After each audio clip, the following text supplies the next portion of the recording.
Hey everyone.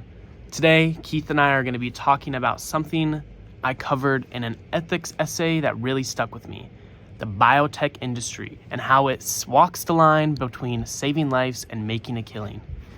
The article I based this on is Jerome Groopman's Saving Lives and Making a Killing.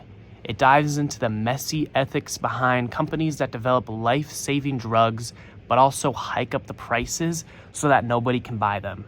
They market aggressively, and they keep treatments out of patients' hands for a lot of people, all in the name of maximizing their profits.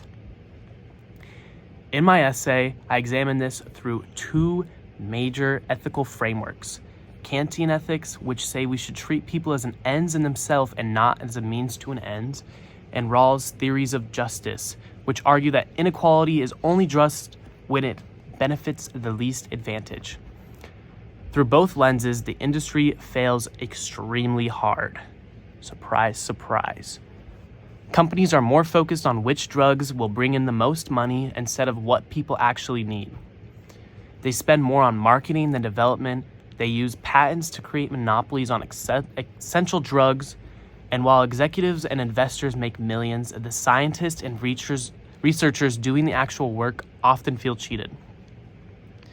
So we thought, why not act it out? And here's what this might look like.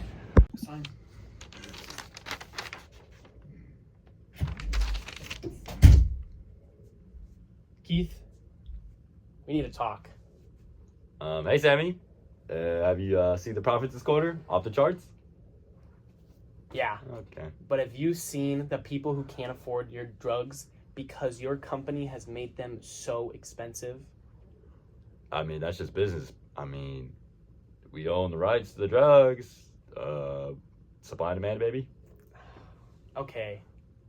Take a chill pill, business bro. What? Let's talk Kantian ethics. Kant says you should never use people as a means to an end because of, say, profit. People are ends in themselves. You're literally doing the opposite. But we're helping people. I mean, we made the drugs. Sure, but what about the millions who can't access it because you've priced them out? And instead of investing more into the research, you're throwing cash at marketing campaigns to sell overpriced meds. Don't they call that marketing strategy? It's exploitation. Kant would call it unethical because you're manipulating people's decisions with flashy ads, hiding the full truth from them. I mean, What about risk? what about risk? Like, investors take big risks. Big risk, big rewards. Not if the people who actually make the drug, like the scientists and the lab techs, get barely anything in return. I mean, you're giving them scraps. Let's bring in Rawls. Who's Rawls? Is he on the board of executives? No, John Rawls, philosopher. He says, in a fair society, it's one where inequalities help the least advantaged. Right now, your investors are getting filthy rich, while the people who need the drug the most can't even afford it. Imagine putting on Rawls' veil of ignorance. What if you were the sick patient or the underpaid scientist? I mean, if I were sick and broke, I'd want cheap medicine and fair pay too. Exactly.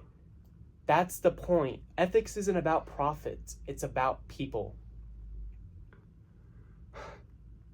Okay, you got me. We'll think our model.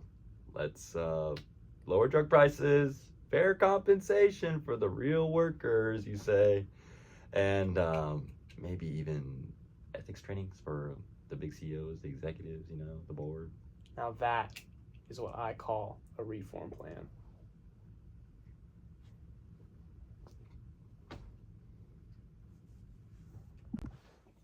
All right, everyone. Thanks for sticking with us through our dramatic reenactment of my essay. In all seriousness, though, the biotech industry is a perfect example of where business and ethics collide.